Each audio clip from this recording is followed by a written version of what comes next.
Hi, it's me again with Corel Draw Tips and Tricks, and I'm going to show you, or attempt to show you, how to create this pattern and how to really create this shape. If we hold down the control button, make a perfect square, and let's make it 4 inches. Now we're going to set our nudge factor on 4 inches. We're going to Control D and make a duplicate and move it over 4 inches twice, 3 times. Control D and make a duplicate and move it down. So now we have 8 blocks. We're going to take an ellipse and go from this part right here. See, it locked on the node. I'm going to hold down the control and the shift button, and I'm going to grow it out till it snaps on that node. Now, if you look, that is an 8-inch circle. I'm going to Control D and make a duplicate, and I'm going to make a 4-inch circle, half the size.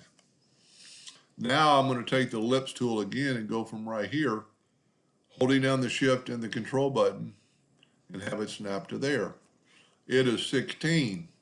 Well, we want it to be 12, so Control D and make a duplicate and change it to 12 inches. Whoop, 120. Now you have this shape. Let's take, and if you kind of look what you're doing, we want this pattern, so we'll take that away. We'll take away all these lines. Take it back. I didn't mean to take that line. We want that shape. We want that shape. So we have this shape. Now we'll take the Smart Fill tool. Our nudge factor is still set on 4 inches. We'll fill that in and move it over. Let's left click, no fill, right click outline. Control D and make a duplicate and mirror it. Look at that. Now we'll take the virtual segment delete key and delete that. Now, I always use the Smart Fill tool. Well, we can actually delete these lines because we want an even flow through there. Take the Smart Fill tool and fill this in, and now you have a perfect shape of that shape. We're a little bit too big for our drawing, so we're going to left click, right click in black, it doesn't really matter, and we're going to get it about even with the other ones. That's pretty good. Now we're going to take an ellipse, and I'm just going to kind of show you to go from start. I'm not going to use the exact measurements. I'm going to get approximately close, and I'm going to hit P, put it in the center of the page. Now I'm going to take my shape, and actually I'm going to hit P, put it in the center of the page, and then I'm going to take it, start moving it upward, and hold down the control button so it'll be perpendicular. And I want it just below my ellipse.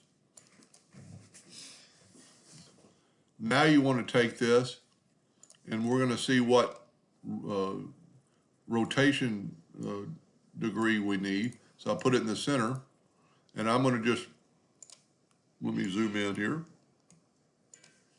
Control D and make a duplicate, and just start rotating it till they're almost touching.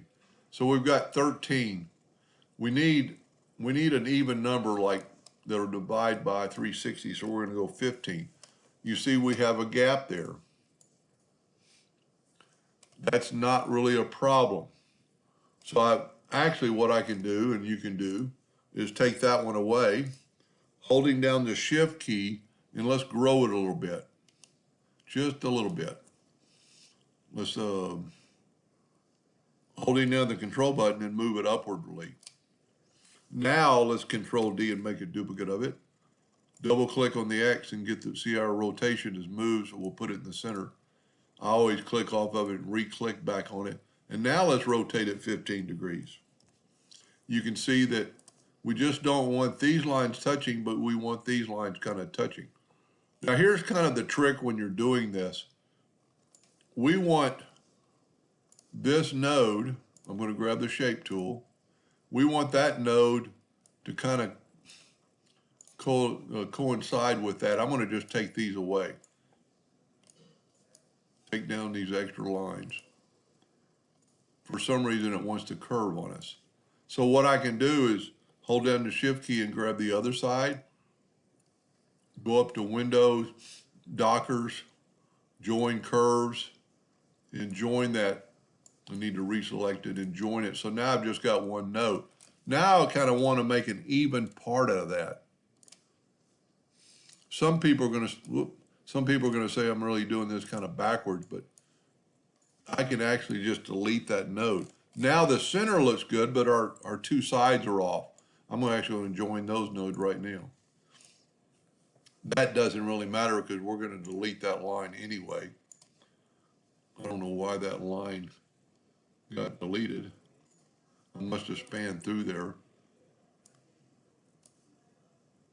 I don't like doing that, but you know what?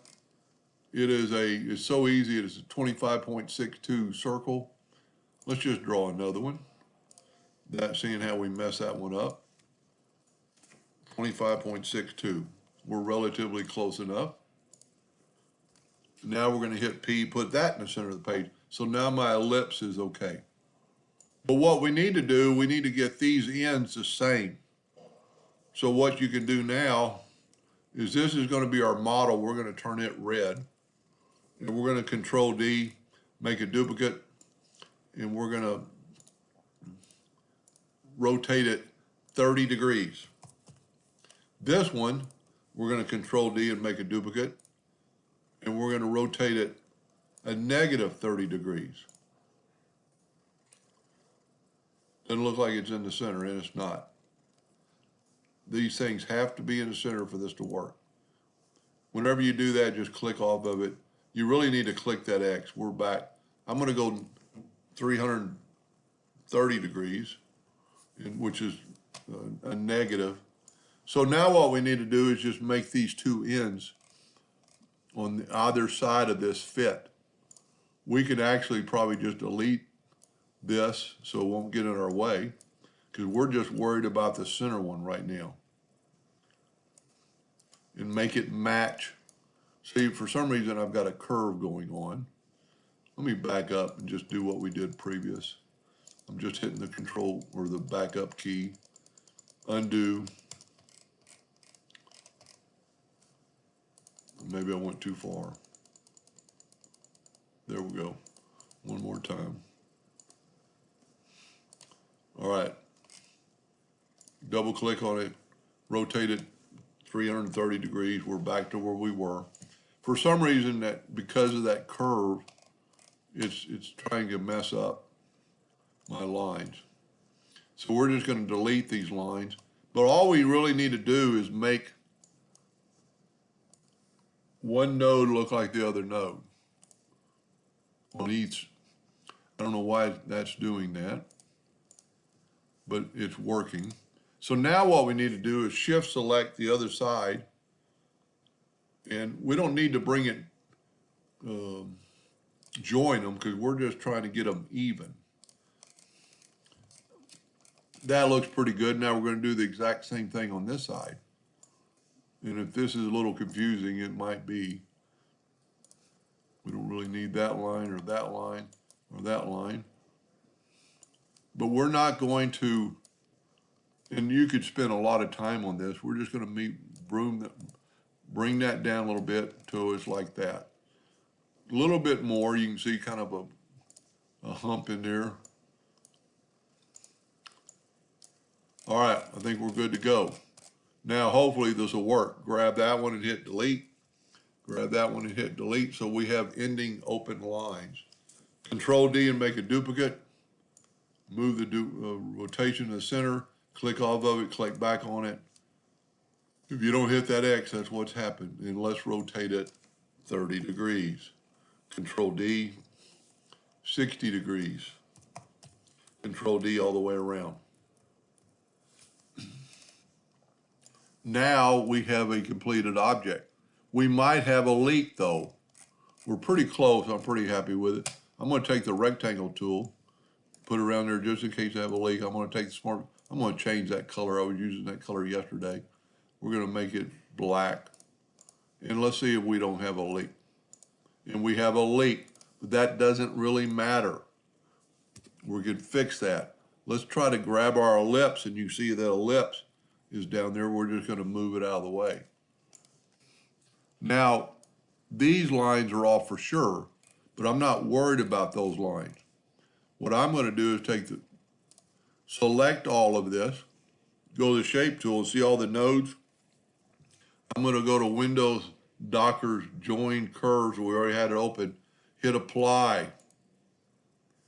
Let's select them all. Hit Apply. Now we won't have a leak. Since we work in the center of the page, you can hit P, put that in the center of the page, and that's going to take away those. I don't like those humps. So what we're going to do is take our ellipse, holding down the Shift key, and grab this handle and go above those little humps. Just a little bit. And you could play around with that. Now let's take the Smart Fill tool and fill that in. We have no leaks, and you have basically that same pattern. Kind of a twisty. Now, let's say you made the inside ring too thin. Let's delete this. I don't ever delete anything, I move it over. Let's hit P, put it in the center of the page. Let's left click, right click on it to get an outline. Left click, right click, and you see that ellipse? Go to Object, break the curve apart. Our ellipse is still there. Hold down the Shift key and make that grow inside. I made it too thick now just to kind of prove a point, but it looks pretty good. And you could, really your end result, you want that bar the same thickness as this. And you could play around with that without any problem. Just holding down the Shift key, and that'll help it grow just a little bit. And it's having a little problem. So you could do things like this. You could reduce it with your lock. Let's go 90%. That's too little. Let's go 98%. That's pretty good. Hold down your Shift key or Smart Fill tool and fill that in, and then make it any color you want. Anyway, I hope that helped a little bit. Thank you for watching.